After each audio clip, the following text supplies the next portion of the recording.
Next देखते हैं हम method of preparation of phenols. Method of preparation of phenols. तो फिनॉल्स की कुछ इजी से 3-4 मेथड है जिनसे हम फिनॉल प्रिपेयर कर सकते हैं। सबसे पहले तो देखो हम किससे कर सकते हैं, बाया एल्काइल हैलाइड, फ्रॉम बेंजाइल, या फिर मैं इसको बोलूँ अच्छे से स्पेसिफिकली एराइल हैलाइड। देखो क्योंकि एराइल हैलाइड आपके सिलेबस में मेंशन नहीं था इसलिए मैंने उसको कवर नहीं किया है। एल्काइल हैलाइड में अगर हम, इसलिए ये रिएक्शन थोड़ी सी नई लग सकती है, अगर हम वहाँ कर लेते तो यहाँ आपको पुरानी लगती, ठीक है। यहाँ अगर हम इस पे NaOH की रिएक्शन 623 केल्विन टेम्परेचर पे कराएं तो क्या होता है, ये Cl जो है वो सब्स्टिट्यूट हो जाता है ONa से। किससे? ONa से। और हमें बनाना क्या है, हमें अल्कोहल बनाना है, तो हम यहाँ हाइड्रोक्लोरिक एसिड ले लें तो NaCl के साथ निकल जाएगा और हाइड्रोजन यहाँ जुड़ जाएगा। तो इस तरीके से आप फिनॉल यहाँ पे बना सकते हैं। क्या लिया हमने एराइल हैलाइड लिया। जैसे देखो RCl एल्काइल हैलाइड होता है, तो अगर R एलिफेटिक है तो ये एल्काइल हैलाइड होगा, और अगर R एरोमेटिक है तो वो एराइल हैलाइड लेगा। तो हमने बेंजाइल क्लोराइड लिया, सॉरी एल्काइल हैलाइड लिया, ठीक है, हे भगवान, एराइल हैलाइड लिया, ठीक है। एराइल हैलाइड पे NaOH की रिएक्शन कराई तो हमें ONa मिला, ONa की रिएक्शन हमने HCl से कराई तो हमें फिनॉल मिला, ठीक है। फिर उसके बाद हम दूसरा बना सकते हैं बाय डायएजोनियम सॉल्ट, या फिर डायएजोनियम सॉल्ट। डायज़ोनियम सॉल्ट, सबसे पहले तो हमें डायज़ोनियम सॉल्ट बनाना पड़ेगा, उसके लिए हमें एनिलीन लेना पड़ेगा। क्या लेना पड़ेगा? एनिलीन। तो हमने यहाँ पे ये C6H5NH2 को हम बोलते हैं एनिलीन, ठीक है।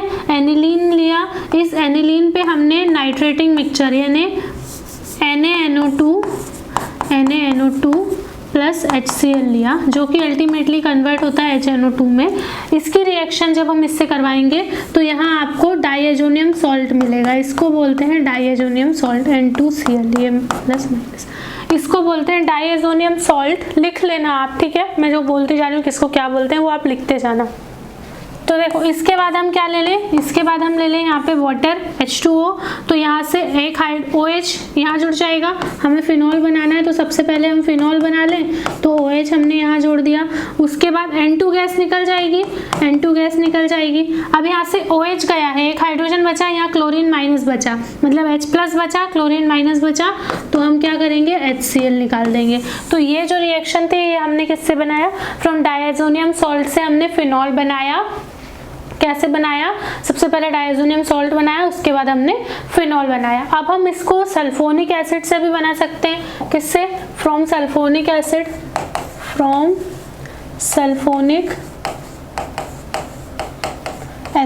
सल्फोनिक एसिड से कैसे बनाते हैं, देखो सबसे पहले तो सल्फोनिक एसिड बनाना पड़ेगा, तो हमने बेंजीन ली, इस पे हम ओलियम की रिएक्शन कराते हैं। देखो ओलियम क्या होता है, H2SO4 कॉन्सेंट्रेटेड H2SO4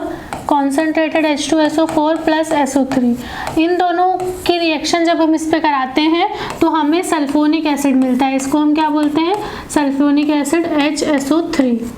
कितनी गंदी बेंजीन बनाई है मैंने, HSO3, ठीक है। प्लीज सुंदर बनना इस बार। हाँ, तो सल्फोनिक एसिड बन गया। सल्फोनिक एसिड की रिएक्शन जब हम NaOH से कराते हैं प्लस यहाँ पे H प्लस, तो इस रिएक्शन से हमें यहाँ पे फिनॉल मिलता है प्लस SO2 गैस निकल जाती है। फिनॉल, देखो फिनॉल हमारा डिजायर प्रोडक्ट है, तो सबसे पहले हम क्या बना लेंगे, इससे फिनॉल बना लेंगे, SO2 गैस निकल जाएगी। उसके बाद वाटर ही बचना यहाँ, NaOH लिया तो नहीं, यहाँ पे NaSO3 निकलेगी क्या? SO4 2 माइनस होता है NaHSO3 सोडियम थायोसल्फेट, हाँ ये बनेगा यहाँ, ये बनना चाहिए यहाँ, ठीक है। रिएक्शन के अकॉर्डिंग तो ये बनना चाहिए, बाकी मैं इसको और चेक करके बता दूंगी, मेरे हिसाब से ये बनना चाहिए, ठीक है। तो ओलियम क्या होता है? कंसनट्रेटेड, हाँ ये भी आपको एक ऑब्जेक्टिव में पूछ सकते हैं कि ओलियम क्या होता है। तो इसमें कॉन्सनट्रेटेड H2SO4 में अगर हम SO3 डिजोल्व कर दें तो उसको ओलियम बोलते हैं, ठीक है। ओलियम से हमको सल्फोनिक एसिड मिला, मैं लिख देती हूँ यहाँ पे सल्फोनिक एसिड मिला। सल्फोनिक एसिड को हमने NaOH से ट्रीट किया, हमको फिनॉल मिला और सोडियम बाइसल्फेट मिला। तो इसके बाद देखो हम किससे बना सकते हैं? नेक्स्ट हम बना सकते हैं फ्रॉम क्यूमीन। क्यूमीन एक बहुत इंपॉर्टेंट ऑर्गेनिक मॉलिक्यूल है और जो कमर्शियल लेवल पे जो प्रिपरेशन करते हैं फिनॉल्स की वो क्यूमीन से ही करते हैं। क्यूमीन क्या होता है? देखो एक बेंजीन रिंग होती है, उसके बाद एक कार्बन, इससे CH3, एक बेंजीन रिंग होती है, उसके बाद CH, यहाँ CH3 और यहाँ CH3, इसको हम बोलते हैं क्यूमीन। इसको हम बोलते हैं क्यूमीन। इस क्यूमीन पे सबसे पहले हमको O2 की रिएक्शन कराना पड़ता है, इसका ऑक्सीडेशन कराते हैं हम, और इसका ऑक्सीडेशन कराने के बाद ये जो ऑक्सीजन है यहाँ पेरोक्साइड के फॉर्म में इंसर्ट हो जाती है, इस तरीके से इस CH बॉन्ड में ये इंसर्ट हो जाती है कुछ इस तरीके से, ठीक है। और फिर इसका H2O और H प्लस की मतलब एसिडिक हाइड्रोलिसिस करने पे इसका रीअरेंजमेंट हो जाता है। हाइड्रोलिसिस नहीं बोलूँगी मैं, इसमें इस कंडीशन में, एसिडिक कंडीशन में इसका रीअरेंजमेंट हो जाता है और रीअरेंजमेंट होने के बाद हमें फिनॉल और एसीटोन मिलता है। क्या मिलता है? फिनॉल और एसीटोन मिलता है, CH3COCH3, ठीक है। तो फिनॉल और एसीटोन मिलता है, तो दोनों एक कंपाउंड जो है वो इंडस्ट्रियली इंपॉर्टेंट है, इसलिए क्या होता है कॉमर्शियल लेवल पे इसी से प्रिपरेशन करते हैं हम, क्यूमीन से। तो फिनॉल भी जो हमारा बाई प्रोडक्ट है वो भी यूजफुल है, एसीटोन बहुत यूजफुल है, तो इसलिए अगर हमको कॉमर्शियल लेवल पे बनानी है तो हम क्यूमीन से बनाएंगे फिनॉल। ये था method of preparation of phenols. अब हम देखेंगे physical properties of alcohol and phenol and ethers, ठीक है। देखो physical properties of alcohol and phenol, ये पढ़ते हैं हम। तो सबसे पहले देखो फिजिकल प्रॉपर्टीज में लिक्विड होते हैं, लिक्विड स्टेट में, ये तो सबको पता ही है। दूसरा हम देखते हैं बॉइलिंग पॉइंट। इनका बॉइलिंग पॉइंट इंपॉर्टेंट होता है। बॉइलिंग पॉइंट कैसे इंपॉर्टेंट होता है? देखो ये जो इनका जो बॉइलिंग पॉइंट होता है वो अपने करस्पॉन्डिंग जो एल्केन है उससे काफ़ी ज़्यादा होता है। क्यों ज़्यादा होता है? क्योंकि वहाँ पे हाइड्रोजन बॉन्डिंग पाई जाती है। अल्कोहल और अल्कोहल के बीच में इंटरमोलिकुलर हाइड्रोजन बॉन्डिंग होती है, जिसकी वजह से अट्रैक्शन ज़्यादा होता है और उस लिक्विड को बॉईल करने में ज़्यादा टेम्परेचर लगता है। जैसे कि बॉइलिंग पॉइंट क्यों हाई होता है? क्योंकि ROH, ठीक है। दूसरा मॉलिक्यूल ऑक्सीजन का ROH, तो इन दोनों के बीच में क्या होता है? हाइड्रोजन बॉन्डिंग हो जाती है। यहाँ पे इस हाइड्रोजन से कोई OH इस तरीके से जुड़ा होगा, यहाँ से इस तरीके से इसके बीच में क्या होने लगती है? हाइड्रोजन बॉन्डिंग होने लगती है और ये मॉलिक्यूल आपस में जुड़ते चले जाते हैं और फिर इनको तो इन इंटरेक्शन को तोड़ने में ज़्यादा एनर्जी लगती है, इसलिए इसका बॉइलिंग पॉइंट जो है वो बढ़ जाता है। तीसरी चीज़ देखो, तीसरी चीज़ क्या? सॉल्युबिलिटी। तो सॉल्युबिलिटी, ये वाटर में सॉल्युबल होते हैं। वाटर में सॉल्युबल क्यों होते हैं? वो भी हाइड्रोजन बॉन्डिंग के कारण। जैसे यहाँ ROH की हाइड्रोजन बॉन्डिंग ROH से हो रही है, इसमें क्या होता है? ROH की हाइड्रोजन बॉन्डिंग HOH से होने लगती है। किससे होने लगती है?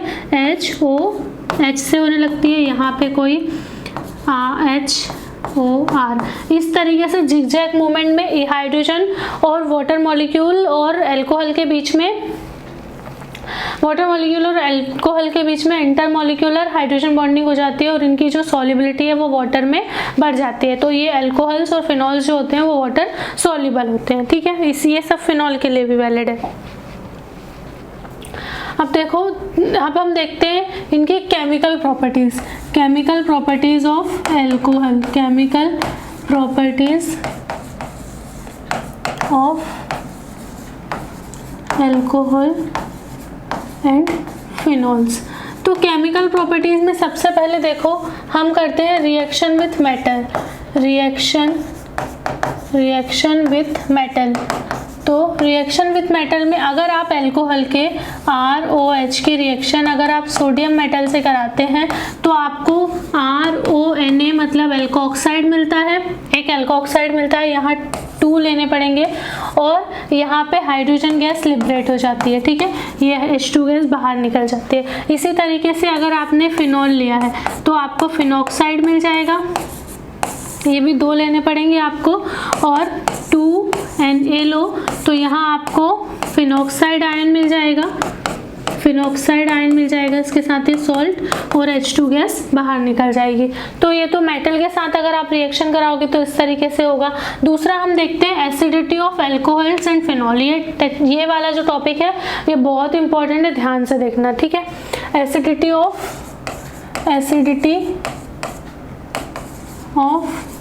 एल्कोहल एंड फिनॉल्स, फिनॉल्स की एसिडिटी एंड एल्कोहल्स की एसिडिटी।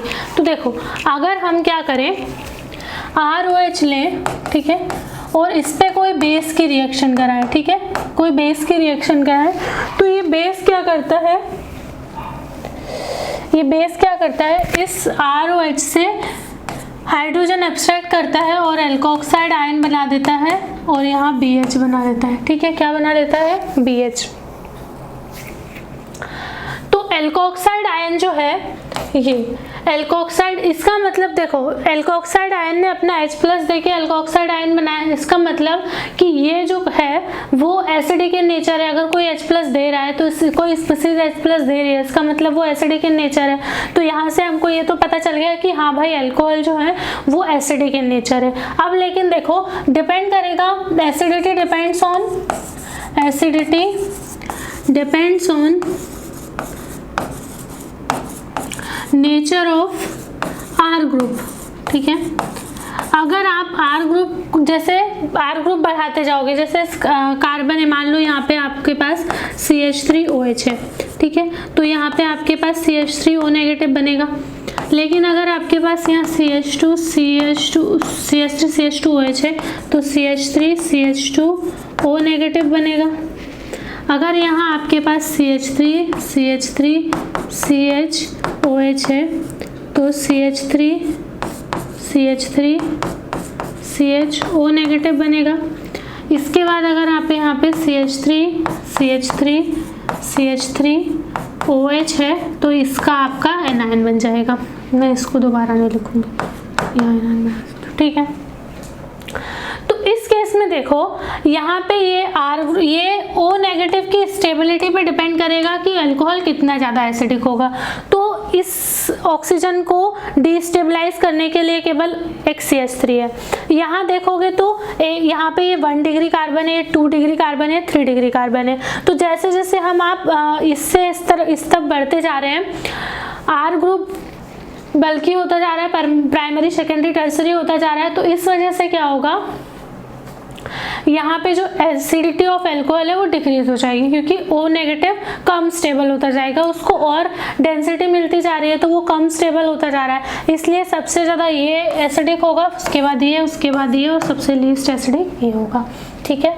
तो अगर 1 डिग्री, 2 डिग्री, 3 डिग्री में एसिडिटी का ऑर्डर पूछे तो कौन होता है, 1 डिग्री सबसे ज़्यादा, 2 डिग्री, फिर उसके बाद 3 डिग्री, और उससे भी पहले मिथाइल वाला, मिथाइल एल्कोहल, ठीक है, ये ध्यान रखना। अब देखो फिनॉल, फिनॉल क्यों एसिडिक होते हैं, हमें पता है कि फिनॉल में एक बेंजीन रिंग होती है, एक OH ग्रुप होता है। अगर मैं इस पे कोई बेस लूँ तो वो इस फिनॉल के हाइड्रोजन को लेके जाएगा और यहाँ पे फिनॉक्साइड आयन बना देगा। अब इस फिनॉक्साइड आयन की स्टेबिलिटी पे डिपेंड करता है कि ये एसिडिक कितना होगा या नहीं होगा। तो यहाँ देखो इस ऑक्सीजन को यहाँ से कॉन्जुगेशन मिल रहा है, यहाँ से इसका कॉन्जुगेशन मिल रहा है, तो इसके कॉन्जुगेटिंग स्ट्रक्चर्स बन जाएंगे। ये देखो इसके कॉन्जुगेटिंग स्ट्रक्चर्स बन जाएंगे।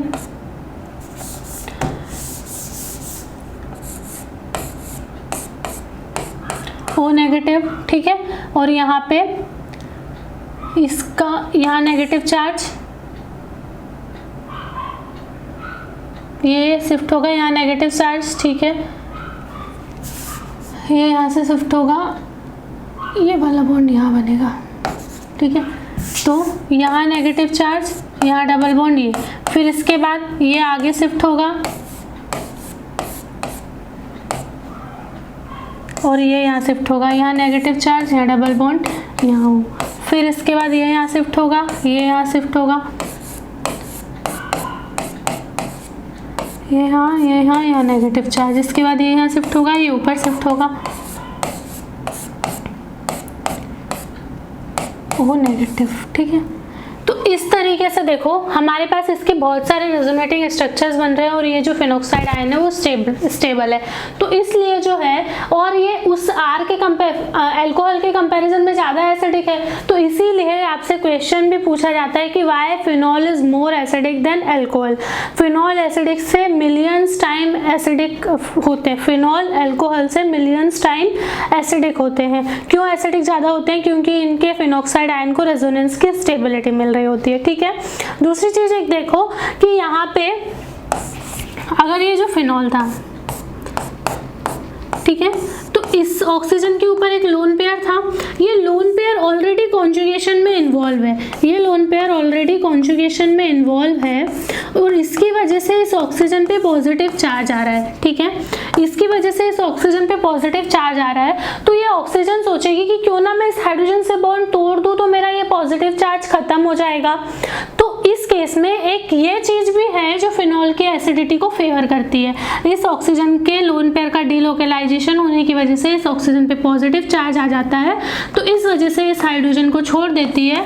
तो हाइड्रोजन हमें तो बस H+ से मतलब है, हमें तो H+ से मतलब है ना, तो H+ अगर ये दे रही है तो इसका मतलब ये एसिडिक है, तो इसकी एसिडिटी का एक मतलब एसिडिटी इनहेंस करने का एक फैक्टर ये भी है कि इसका जो लोन पेयर है वो कॉन्जुगेशन में इन्वॉल्व है। तो ये था डिफरेंस अल्कोहल और फिनॉल की एसिडिटी में। आई होप क्लियर हो गया होगा। अब हम कुछ और अगली इसकी प्रॉपर्टीज पढ़ते हैं, लाइक ईस्टरिफिकेशन और सारी चीजें, ठीक है।